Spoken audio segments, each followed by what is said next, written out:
chosen one. There is a reason you cannot live the way others do.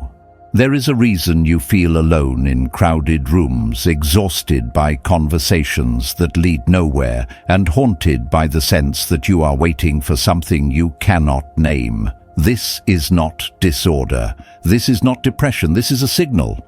And today that signal is becoming clearer than it has ever been. Pay attention to what follows. You have carried this feeling for as long as you can remember. The sense that something about you does not quite fit the world around you, not because you are broken, not because you failed to adapt, but because a part of you has always known there is more to this life than what most people settle for.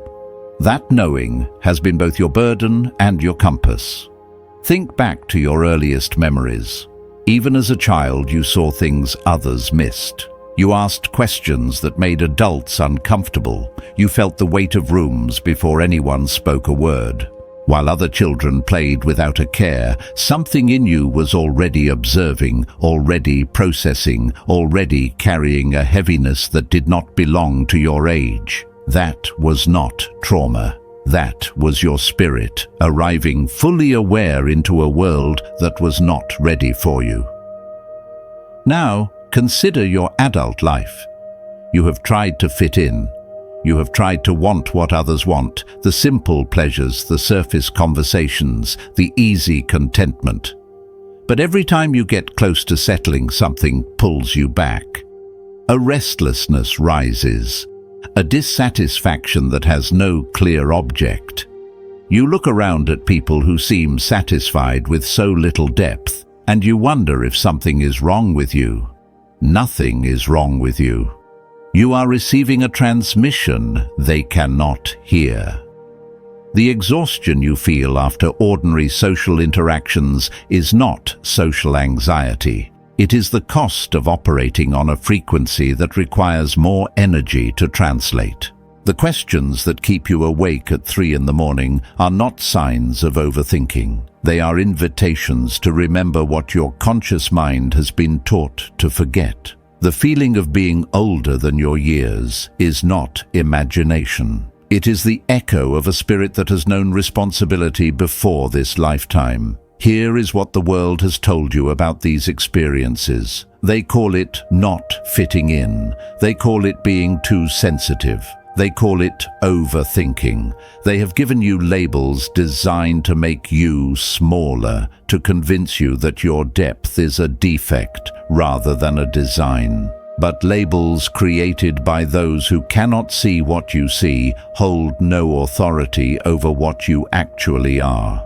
Let me offer you a different framework. What you have called loneliness is actually a different frequency. What you have called sensitivity is actually heightened perception. What you have called overthinking is actually a mind designed for depth rather than speed. The signal is not the problem. The signal is proof that your system is working exactly as it was intended. Every moment of feeling out of place was your spirit refusing to accept less than what it came here to experience. Every relationship that felt shallow was your soul recognizing that it needed more substantial connection. Every career path that felt meaningless was your purpose rejecting counterfeit assignments. You were not failing to adapt. You were succeeding at discernment before you had words for it. Now, we arrive at the question you have carried silently. Why is this message reaching you today? I will not tell you the universe magically sent this video to your screen. What I will tell you is this: when you become ready to search, answers begin to appear. The fact that you are here right now listening to these words reveals that a part of you is ready to hear what another part has been resisting. This is not about learning something new. This is about remembering something ancient. The information that follows will not transform you into someone different. It will help you recognize who you have always been, the one whose signal has been broadcasting all along, waiting for you to finally tune in and listen. The architect of your life has been patient. Through every confusion, every delay, every season of silence, a design has been unfolding. Not a design that happens to you, but a design that happens through you once you understand your role within it. What you have interpreted as being lost was actually being positioned. What felt like wandering was actually preparation. In the chapters ahead, I will not give you formulas for success or secrets for attracting fortune. I will give you something far more valuable: understanding of yourself, why you are here, what your spirit is trying to remember, and how to live as the person you actually are. The only question remaining is this: are you ready to remember? Because once you begin, there is no returning to the comfort of forgetting. The readiness to remember brings with it a difficult question, one you have asked in moments of despair, in seasons of confusion, in the quiet hours when no one else could hear. Why me? Why was my childhood marked by struggle? Why did I encounter people who wounded me? Why have good opportunities arrived late or not at all? If I am truly set apart for something meaningful, why has my path been so hard? This question has haunted you because you have been operating under an old framework. The framework says, life happened to you, and now you must recover from it. The framework positions you as a victim of circumstance, someone dealt a difficult hand who must now play it as best you can. But this framework, however comforting in its familiarity, is incomplete, and incomplete frameworks produce incomplete lives. Here is the shift that changes everything. You are not the victim of your story. You are its architect. The experiences you endured were not random cruelties inflicted upon an innocent soul. They were materials deliberately gathered for a construction project that only you can complete. This does not mean the pain was not real. It means the pain was not pointless. Consider what you have survived. Loneliness that taught you how to be complete within yourself. Betrayal that trained you to discern who deserves access to your inner world. Failure that built resilience no success could have manufactured. Misunderstanding that freed you from needing external validation to know your own worth. Each wound carried within it a skill. Each difficulty installed a capacity you would later need. The architect does not design easy lives for those intended to carry weight. A foundation meant to support great structure must be tested before the building begins. Your testing was not punishment, it was qualification. The very experiences you have resented are the credentials that prepare you for what is ahead. Think about this carefully. People who have never walked through fire cannot guide others through flames. Those who have never known lack cannot steward abundance with wisdom. Those who have never been broken cannot hold space for another's breaking without judgment. Your history of difficulty is not a liability on your spiritual resume. It is your primary qualification. Now let me address something you may have wondered about. Why do you carry certain sensitivities that others lack? Why do you perceive energy in rooms before anyone speaks? Why does your intuition operate with such unusual accuracy? Why does dishonesty disturb you at a level that seems disproportionate to the offense? You did not develop these abilities in this lifetime alone.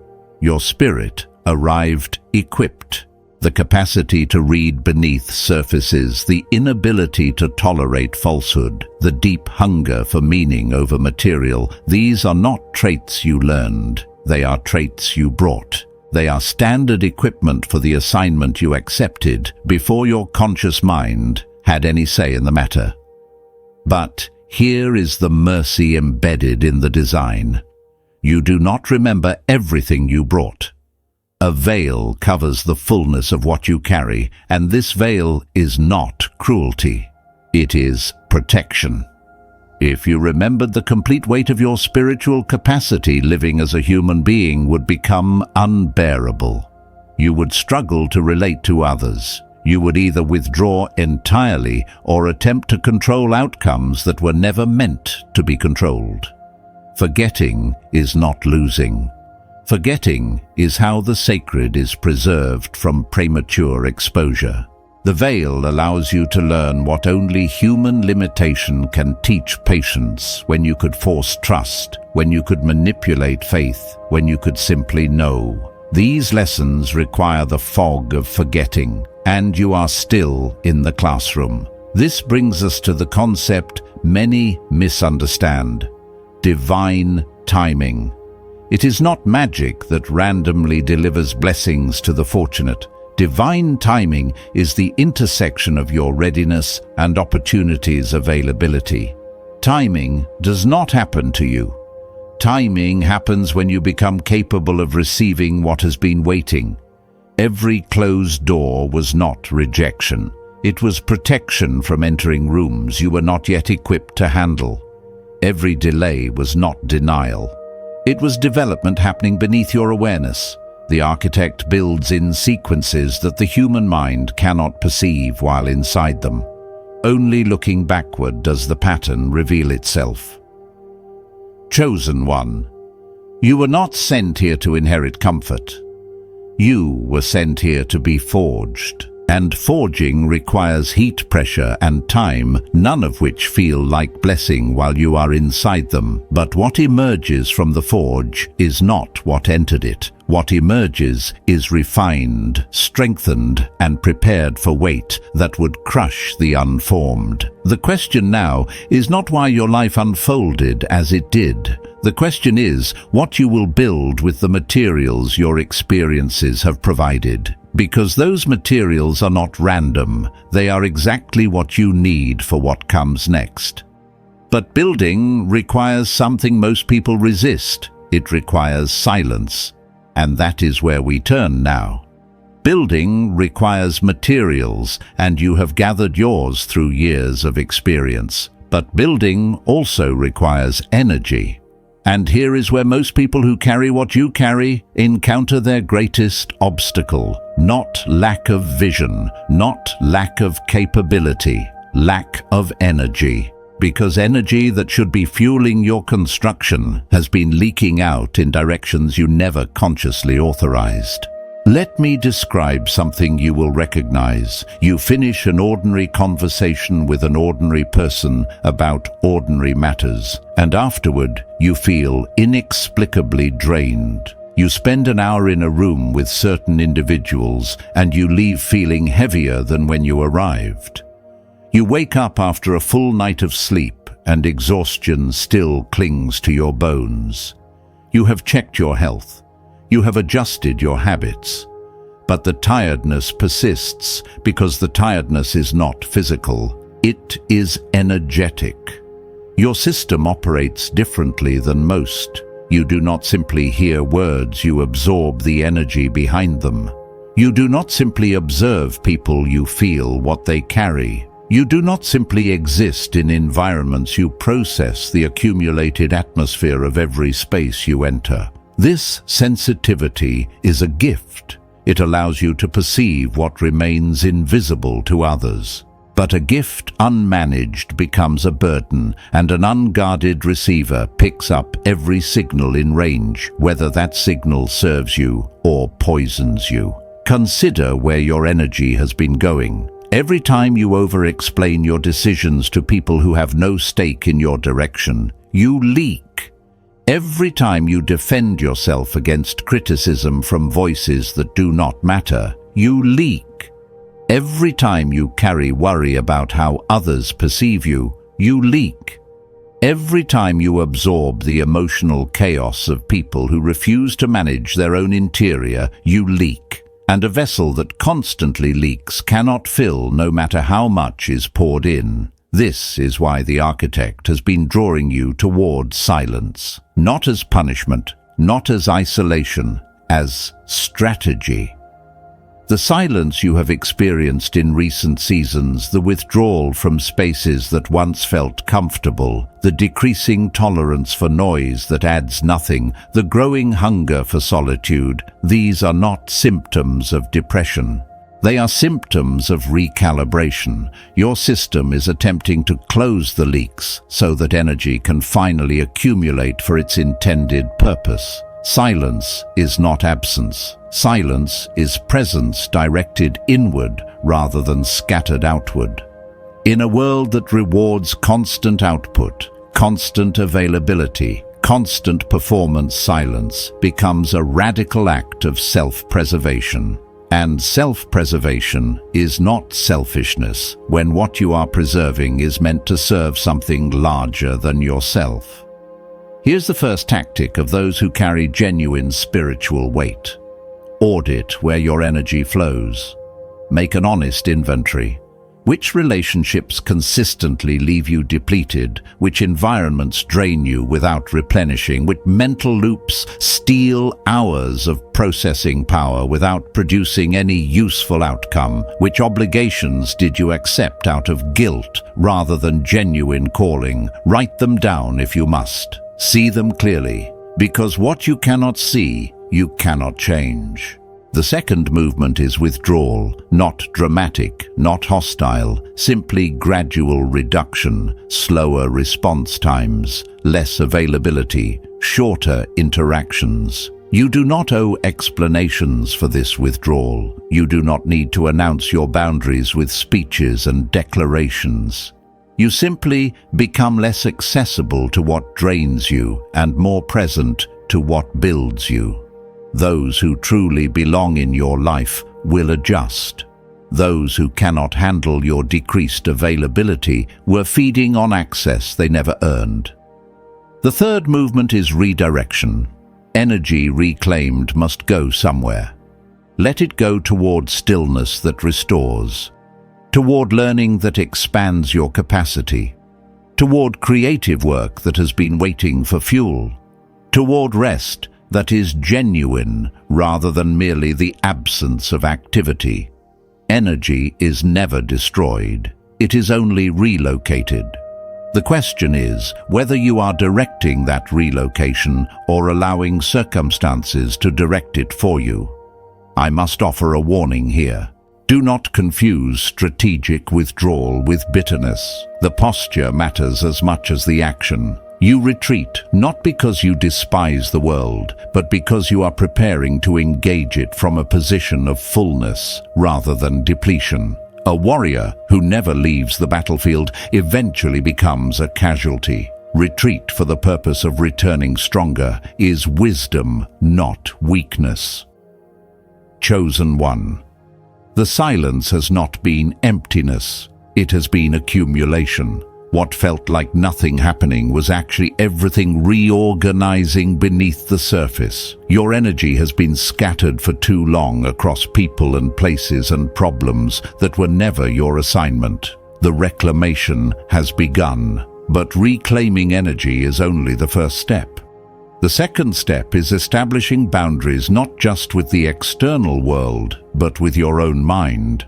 That is where the real fortress is built or lost. The fortress begins within. You can withdraw from draining relationships and exit depleting environments, but if your own mind remains unguarded territory, external boundaries become meaningless, because the most persistent intruder is not out there. The most persistent intruder lives between your ears, and it has been given unrestricted access for far too long. Most people treat their minds like public spaces. Any thought that wants to enter is permitted entry. Any worry that wishes to stay is given accommodation. Any fear that demands attention receives it without question. The mind becomes a crowded marketplace where every vendor shouts for attention, and the owner of the space has no authority over who sets up shop. This is not how a mind designed for depth and discernment was meant to operate.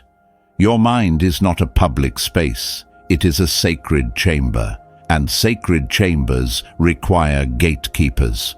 Not every thought that appears deserves residence. Not every mental visitor arrives with good intentions.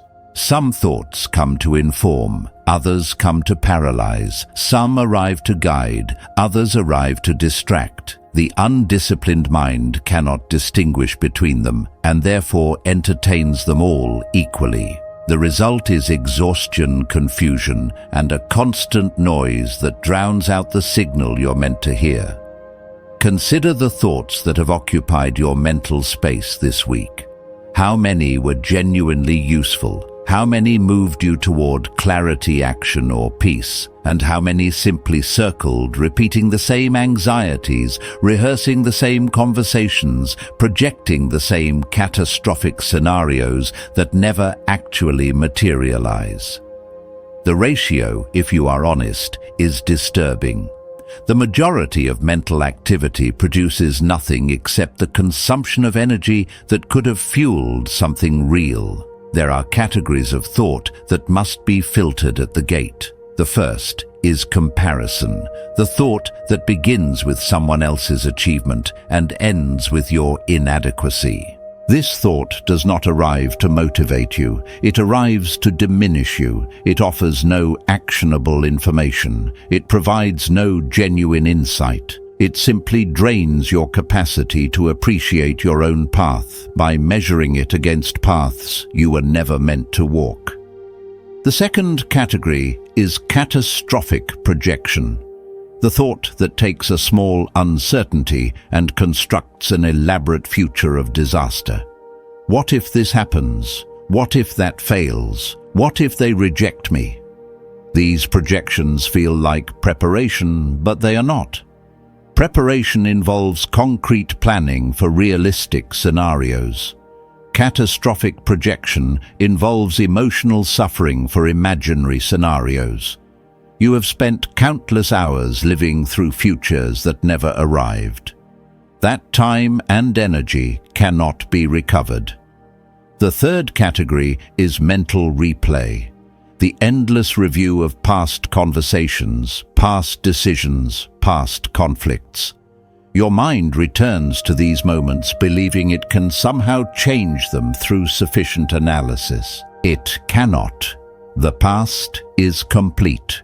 Reviewing it beyond the point of extracting genuine lessons is not reflection. It is self-inflicted punishment disguised as processing. The fourth category is perception anxiety, the constant calculation of how others might be judging you. What do they think? Did I say the wrong thing? Do they dislike me now? This mental activity is particularly exhausting because it attempts to read minds that you cannot actually access. You construct entire narratives about others' opinions based on no evidence, and then you suffer the emotional consequences of your own fiction. The fifth category is self-attack, the voice that calls you stupid, weak, inadequate, or behind. Ask yourself a simple question. Would you speak to someone you love the way this voice speaks to you? If not, why does this voice receive authority in your own mind? Cruelty does not become acceptable simply because it originates from within. Here is the practice that changes everything.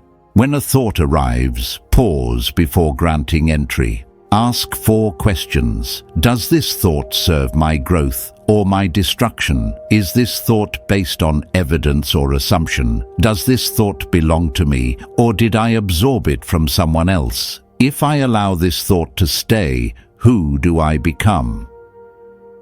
These questions take seconds, but those seconds create a gate where previously there was only an open door.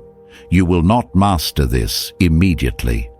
Thoughts that have had free access for years will resist the new security protocol. They will feel entitled to entry because they have always been permitted. But your mind belongs to you, and you have the authority to determine residency requirements. What you cannot hear with clarity, you cannot act on with precision. And clarity requires a mind that is guarded, not a mind that is overrun.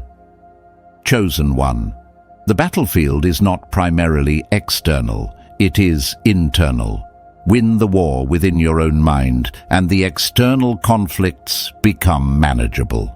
Lose that war, and no amount of external success will bring you peace. But guarding your thoughts is only the first layer. The second layer involves something that leaves your mind and enters the world, your words. And your words carry weight you have not yet fully understood. Your mind has a gatekeeper now. Thoughts that once roamed freely must present credentials before taking residence. But there is a second gate, and this one governs what moves from interior to exterior. Your words. Every time you speak, you are conducting a transaction.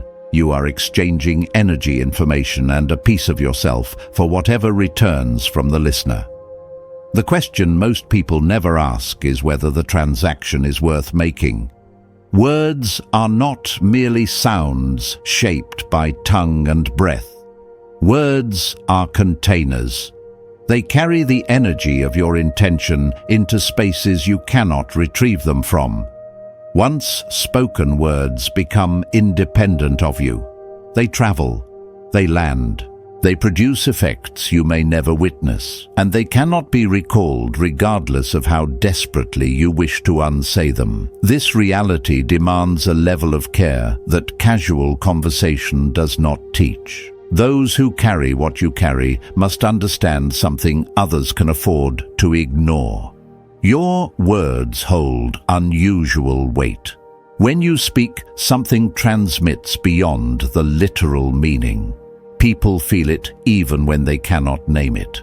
This is why your encouragement lands deeper than expected. This is why your criticism wounds more than intended. This is why your presence in conversation shifts the atmosphere even when you say little. The vessel determines the weight of what it pours out, and your vessel is not ordinary. Given this reality, there are categories of information that must never leave your mouth without extreme discernment. The first is unfinished intention. When you share a plan before it is complete, you invite opinion from those who cannot see your vision. Their doubt attaches to your project. Their skepticism becomes a voice in your head during moments of difficulty. Finish before you announce. Let results speak where previews would have invited interference. The second category is healing wounds. Not everyone deserves to know where you have been hurt. Vulnerability is valuable, but indiscriminate vulnerability is dangerous. The wrong listener does not hold your wound with care. They probe it, reference it later, or use it to explain you in ways that diminish rather than honor. Share your wounds only with those who have demonstrated they can be trusted with fragile things. The third category is personal weakness and fear. Information is leverage. In trustworthy hands, knowledge of your fears becomes protection. In untrustworthy hands, it becomes a weapon stored for future use.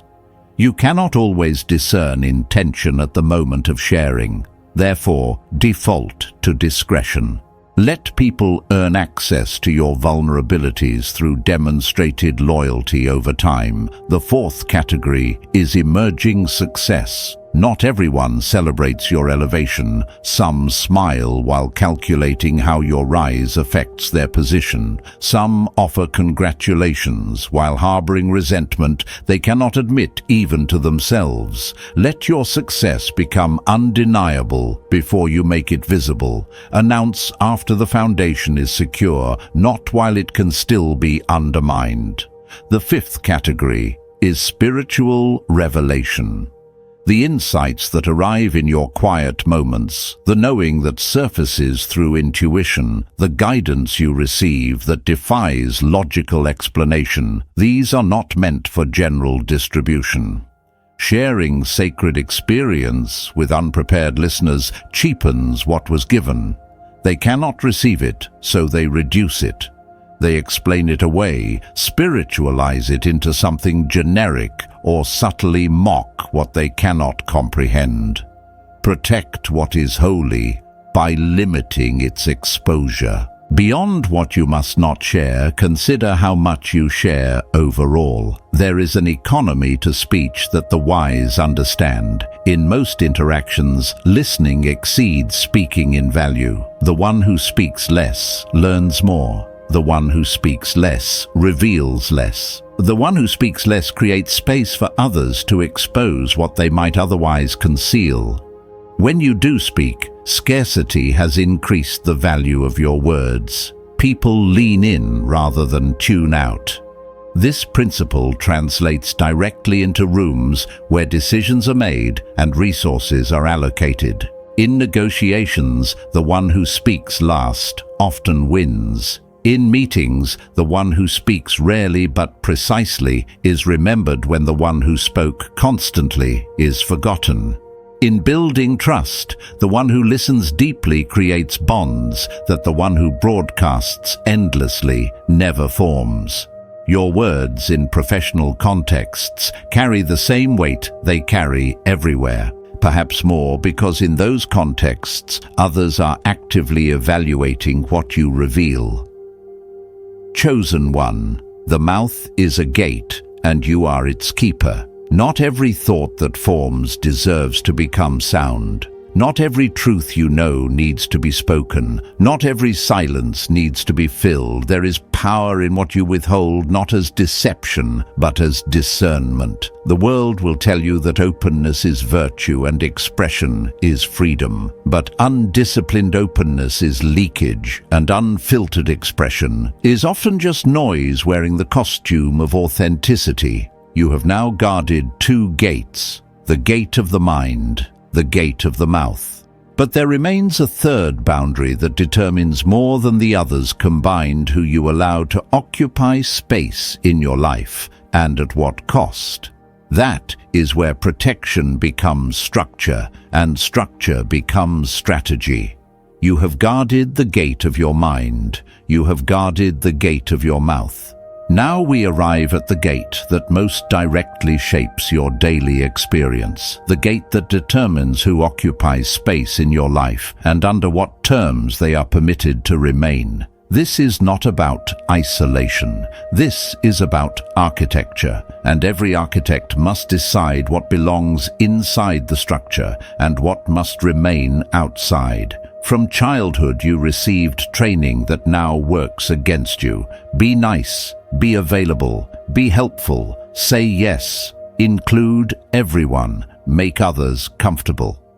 These instructions came from people who meant well but did not understand what you carry. They taught you to treat your presence as a public resource rather than a protected asset. They trained you to feel guilty for having limits and selfish for enforcing them. That training served their comfort. It has never served your purpose.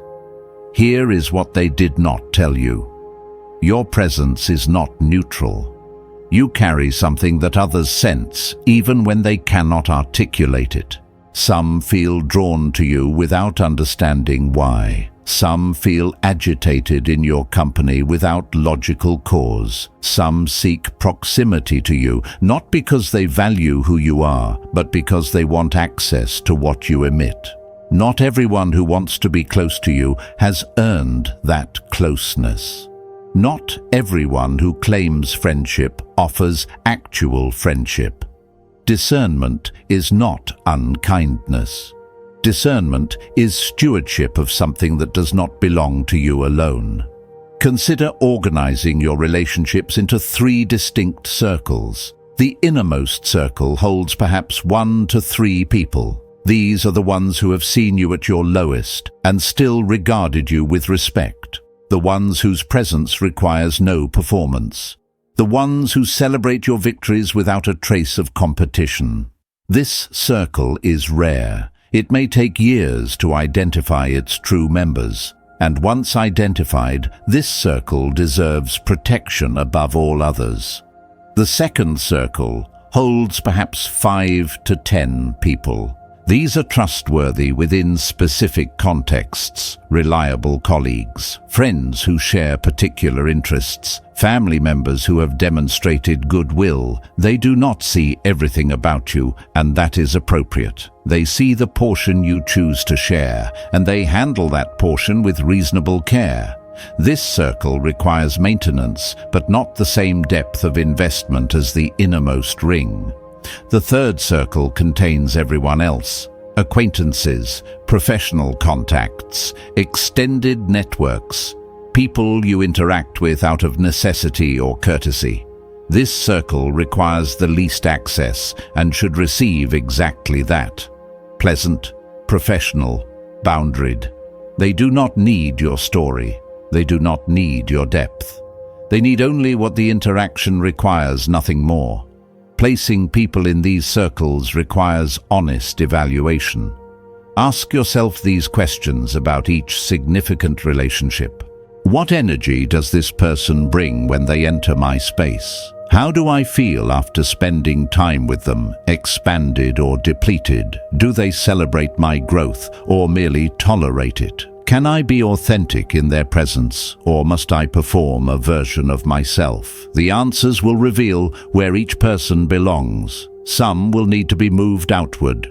A few may need to be removed entirely. Now, here is what most people avoid. You can restructure your relational world without dramatic confrontation. The method is simple: fade rather than fight. Slower responses, decreased availability, shorter interactions, less personal information shared. Those who belong will adjust and remain. Those who cannot tolerate your reduced accessibility were feeding on access they never actually earned. Their departure, though it may sting, is confirmation that the boundary was necessary. Only when fading proves insufficient should explicit boundaries be stated. And when you must state them briefly. This does not work for me. I am not available for that. I need distance from this situation. No lengthy explanation, no apology, no negotiation. The person who respects your boundary after a single statement is someone who may belong in your circles. The person who argues, manipulates, or retaliates has revealed exactly why the boundary was required. Every relationship carries a cost: time, energy, emotional bandwidth, opportunity. The question is not whether there is cost, but whether the cost is justified by the value received. Conduct this audit regularly. Which relationships are generating more than they consume? Which are extracting without replenishing? Adjust your investment accordingly. This is not cold calculation. This is responsible stewardship of finite resources that must be allocated toward your actual assignment.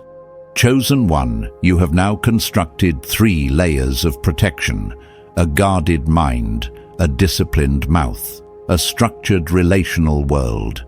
These boundaries are not walls that imprison you. They are walls that protect what you are building. And what you are building requires more than protection. It requires mastery, the capacity to operate from internal authority regardless of external chaos. That is where we turn now. The boundaries have created the container. Mastery determines what fills it. The boundaries have created a container. Your mind is guarded, your speech is disciplined, your relationships are structured. But a container, no matter how well constructed, serves no purpose if it remains empty. What fills the container determines whether you have built a fortress or merely an elaborate shell. The substance that fills this container is mastery. The capacity to govern your interior world with such authority that external circumstances lose their power to destabilize you. Most people misunderstand what mastery means. They imagine it as control over others, dominance over situations, the ability to bend outcomes to their will. This is not mastery. This is the exhausting illusion of mastery that eventually breaks everyone who pursues it. Genuine mastery has a different target. It aims not at controlling the world, but at controlling your response to the world. Not at eliminating difficulty, but at remaining unshaken when difficulty arrives. Not at changing others, but at becoming unchangeable by others. Your spirit already knows this. That is why you feel such discomfort when you lose control of yourself, when anger hijacks your words, when fear paralyzes your decisions, when emotional turbulence throws you into reactions you later regret. That discomfort is not weakness. It is your spirit recognizing that you operated beneath your design. You were built for sovereignty over your interior. Anything less feels like malfunction because it is malfunction. There are 3 pillars that support genuine inner mastery. The first is emotional sovereignty. This does not mean suppressing emotion or pretending you feel nothing. It means feeling fully without being governed by what you feel. Anger arises, you observe it, acknowledge it, but you do not hand it the controls. Fear surfaces, you hear its warning, thank it for the information, but you do not allow it to make your decisions. Grief moves through you. You honor its presence without letting it become your permanent residence. Consider how this applies where resources are allocated and careers are built. A supervisor criticizes your work publicly. The one without emotional sovereignty reacts immediately, defending, attacking, or shutting down visibly. The one with sovereignty absorbs the moment, processes internally, and responds only after the emotional charge has dissipated. Whose judgment does leadership trust with greater responsibility? Whose composure marks them as ready for elevation? The answer is obvious to everyone in the room. The second pillar is mental clarity. This is the capacity to perceive signal through noise, to distinguish between what is actually happening and what your fears project onto the situation.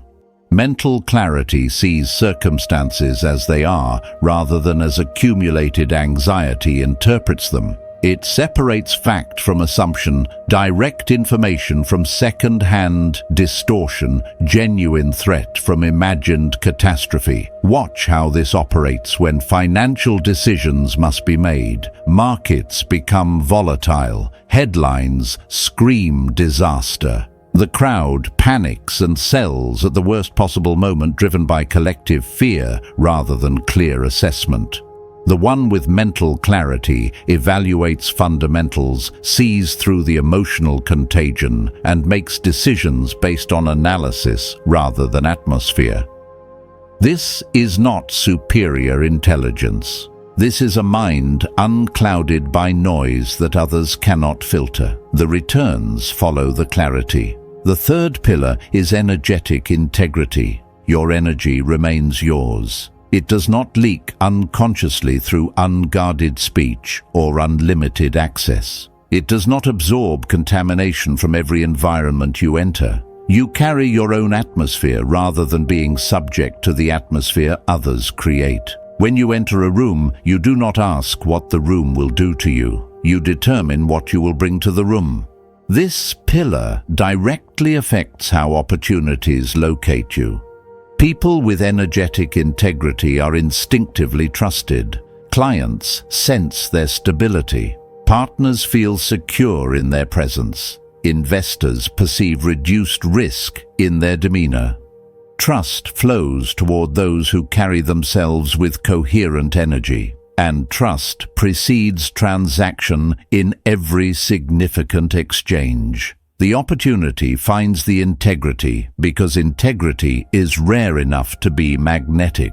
These 3 pillars do not operate independently. They multiply against each other. Emotional sovereignty times mental clarity times energetic integrity produces mastery. But if any pillar equals 0, the entire equation collapses. You may control your emotions, but lack clarity. calm but directionless. You may see clearly but leak energy, constantly aware but depleted. You may protect your energy but be ruled by fear, contained but paralyzed. All three must be cultivated together. Chosen. 1. Mastery is not a destination you reach once and then possess forever. It is a state you return to each time you drift. You will drift. You will lose sovereignty in moments of provocation. You will lose clarity in seasons of confusion. You will leak energy when caught off guard. This is not failure. This is the practice. The measure of mastery is not whether you deviate, but how quickly you recognize the deviation and return to center. The return is the mastery, and the return becomes faster each time you practice it. The return to center is the practice, and each return strengthens the pathway back. But there is a question that surfaces once mastery begins to take root, a question that carries discomfort because it challenges beliefs you may have absorbed without examination. The question is this: what does inner mastery have to do with outer results? What does spiritual alignment have to do with material reality? And the answer disrupts a false division that has kept many sincere seekers poor in resources while rich in intention. There is a belief that circulates through spiritual communities like an unexamined virus. The belief says to be truly spiritual, you must be indifferent to material success. It says wealth corrupts the soul. It says ambition contaminates purity. It says those who seek resources have lost their way, while those who remain without have somehow maintained their integrity. This belief sounds holy. It feels righteous. And it is a lie that has crippled countless people whose assignments required resources they were taught to reject. Let me be direct. Your spirit was not sent here to struggle indefinitely. You were not designed for perpetual scarcity.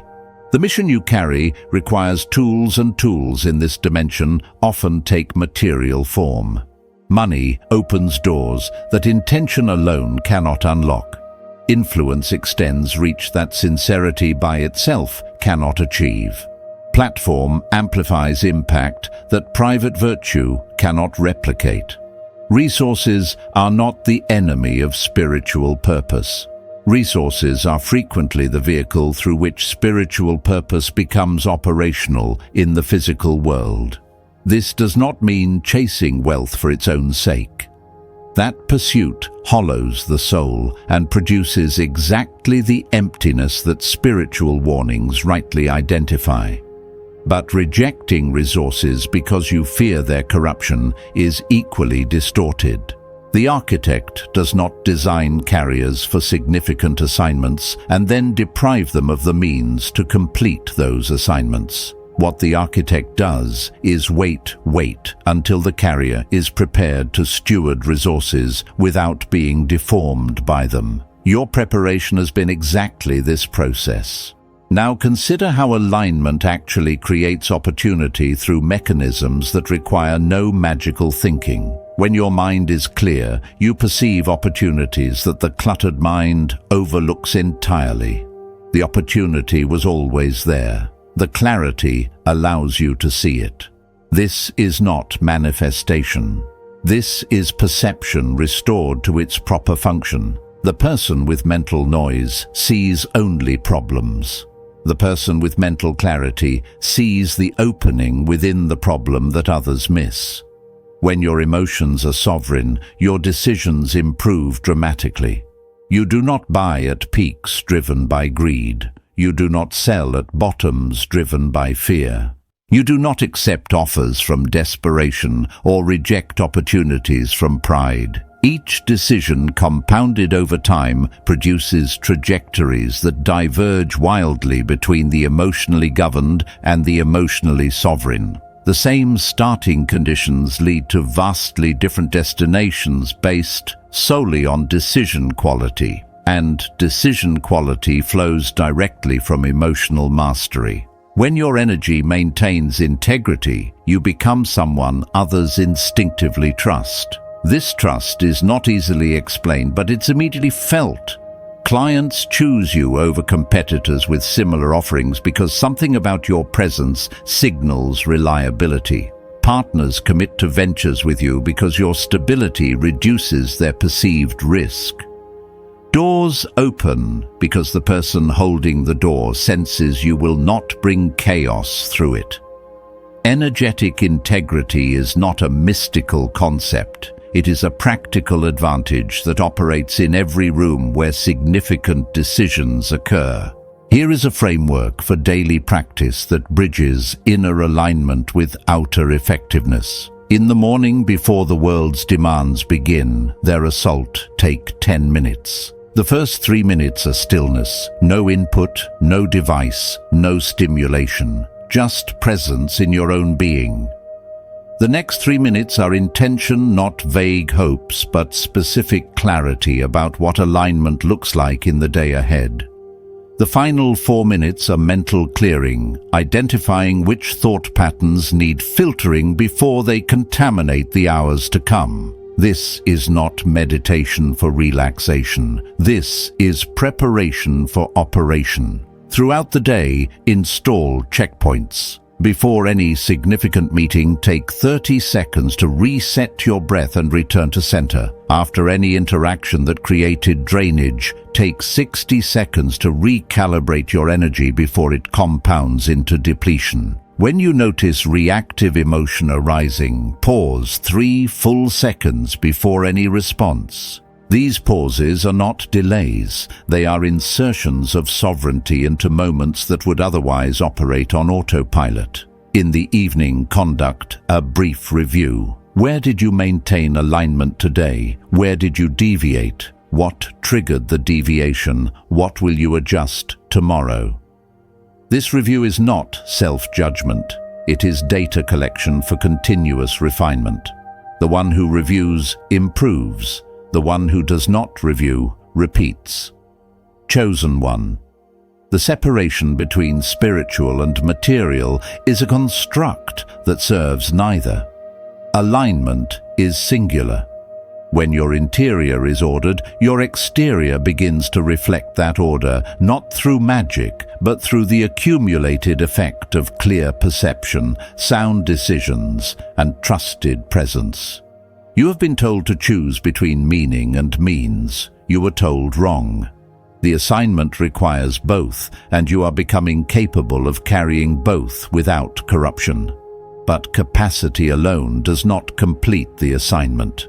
You must also position yourself correctly in the world, not to be seen, not to be validated, but to be effective. Position determines whether your capacity reaches its intended targets or dissipates into irrelevance. You have built the interior. Now we must address how that interior interfaces with the exterior reality where your assignment actually unfolds. That interface is not passive, it is strategic. And strategy without positioning is effort without impact. Strategy without positioning is effort without impact. You can possess profound inner mastery, impeccable boundaries, and perfect energetic integrity, yet still find your capacity reaching no one beyond your immediate circle. This is the frustration of many who carry genuine depth. They have cultivated what others lack.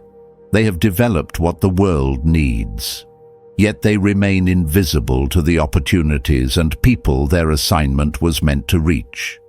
The missing element is not more inner work. The missing element is strategic positioning. First, let me distinguish positioning from performance. They wear similar clothing but serve opposite masters. Performance asks, what do others want to see, and how can I become that image? Positioning asks, who am I actually, and how do I ensure the right people can perceive it accurately? Performance constructs a false self and exhausts you maintaining the construction. Positioning reveals the true self and places it where it can be recognized by those meant to recognize it. One depletes, the other attracts. You have spent years hiding. Not from shame, though perhaps that played a role. Primarily from a survival instinct that understood your environment was not safe for what you carry. You learned to dim your intensity so others would feel comfortable. You learned to shrink your perception so others would not feel exposed. You learned to soften your edges so you would not stand out in ways that drew unwanted attention. These adaptations were necessary then. They have become obstacles now. The season has shifted, and what protected you in hiding now prevents you from fulfilling what the hiding preserved. Positioning begins with a simple but uncomfortable commitment. You must stand for something. Not everything. Something. The people who are remembered, the voices that cut through noise, the presences that draw alignment, they have all made a choice about what they represent. They do not attempt to appeal to everyone. They accept that standing clearly for something means others will stand clearly against them. This is not loss.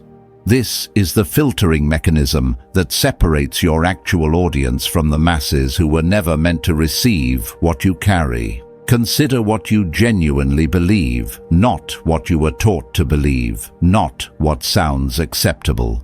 What do you actually hold as non-negotiable truth about how life should be lived, how people should be treated, how work should be conducted, how integrity should be maintained? Those convictions are not incidental to your positioning. They are its foundation. Declare them not loudly, not constantly, but clearly enough that those who share them can find you, and those who oppose them can self-select out of your path. The second principle of positioning: let results speak where words would only boast. Do not announce that you are different. Do not explain how you are deeper. Do not convince anyone that they should pay attention to your qualities. Simply live in a way that produces outcomes, and let those outcomes create their own testimony. The one who must constantly declare their value reveals that the value is not apparent. The one whose value is apparent need not declare anything. Results are the most credible marketing. They cannot be argued with, only observed. The third principle reverses the energy most people bring to opportunity. Instead of chasing, attract. Chasing energy repels because it signals need, and need makes others instinctively withdraw. Attracting energy draws because it signals sufficiency, and sufficiency makes others instinctively lean in. This is not about manipulation or artificial scarcity. This is about operating from genuine internal fullness rather than external desperation. When you are not desperate to be chosen, you become someone others desperately want to choose. The fourth principle requires patience that this generation struggles to practice. Play the long game. You were not designed for overnight visibility or instant impact. You were designed for lasting influence that compounds across time. Every choice that trades long-term position for short-term validation weakens where you will stand in 5 years, 10 years, 20 years. The architect builds across decades while humans fixate on days. Align your timeline with the longer vision. What looks like slowness is actually foundation setting that faster builders will later envy when their structures cannot hold weight. The fifth principle becomes more important as your visibility increases. Protect your energy in public spaces even more vigilantly than you protect it in private ones. Increased exposure brings increased attention, and not all attention arrives with good intention. Some will be drawn to extract. Some will be drawn to attach themselves to what you emit. Some will project upon you their unresolved material, expecting you to carry what they refuse to address. Boundaries do not become less necessary as you rise. They become more necessary. The protected vessel can pour out indefinitely. The unprotected vessel empties and cracks. Now apply these principles to where you spend your working hours.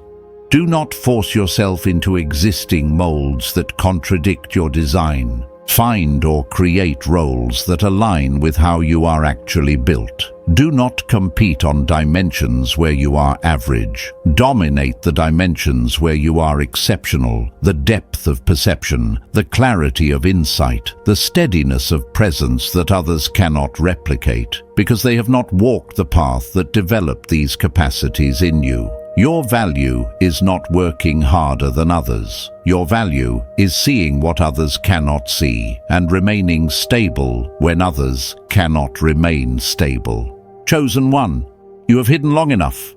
The preparation phase has accomplished its purpose. What comes next requires visibility, but visibility on your terms, positioned for impact, rather than applause for effectiveness, rather than popularity for completing the assignment, rather than collecting approval. The interior is built. The positioning is understood. What remains is the integration, bringing everything together into the singular recognition that you are not becoming someone new. You are remembering who you have always been, and that remembrance, though it has only just begun, is already enough. The remembrance has only just begun, and that is exactly where you are supposed to be. Not at the end of a journey, but at its true starting point. Everything before this moment was preparation for preparation. The confusion served its purpose. The silence completed its work. The waiting refined what rushing would have destroyed. You stand now not as someone who has arrived, but as someone who has finally begun, and beginning for what you carry is no small thing. Let me gather what we have walked through together. You arrived with a signal you could not interpret, a persistent sense that something about you did not fit the world as others experience it. You now understand that signal was never malfunction. It was your spirit communicating through the only language your conscious mind could receive. The exhaustion, the depth, the inability to settle for surfaces, these were not problems to be solved. They were evidence of a design that operates differently than the common pattern. You learned that your history was not random cruelty, but deliberate architecture. The architect used every difficulty as material, every wound as curriculum, every delay as development. What you survived was not meant to destroy you. It was meant to equip you for weight that the unforged cannot carry. You are not recovering from your past. You are deploying what your past installed. You received tactics for reclaiming what had been leaking energy scattered across people and places that were never your assignment. You built boundaries in 3 layers, guarding the mind against thoughts that drain, without producing, guarding the mouth against words that spend, without returning, guarding your relational world against access that was never earned. These boundaries are not walls of isolation. They are architecture of stewardship. You touched the nature of mastery, not control over external circumstances, but sovereignty over internal response. Emotional regulation that prevents reaction from overriding wisdom. Mental clarity that perceives signal through noise.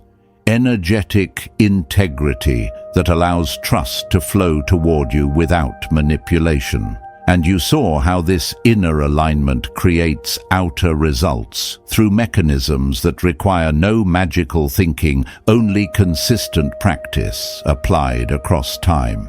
You understood positioning as the bridge between capacity and impact. Not performance that constructs false selves, but revelation that allows true selves to be accurately perceived by those meant to perceive them. Standing for something. Letting results testify, attracting rather than chasing, playing the long game, protecting energy as visibility increases. Chosen one. What has been planted today will continue growing whether you consciously tend it or not. Some seeds germinate quickly, others work beneath the surface for seasons before breaking ground. Trust the timing of your own unfolding. You cannot rush remembrance, and you cannot prevent it once it has begun. It has begun. If something in these words resonated below the surface, not with your mind, but with something deeper that recognized itself being described, then leave a marker that you were here. Not for me, for yourself. As a timestamp on the day you stopped questioning the signal and started trusting it. A comment, a subscription, a share with someone whose eyes carry the same quiet knowing yours do.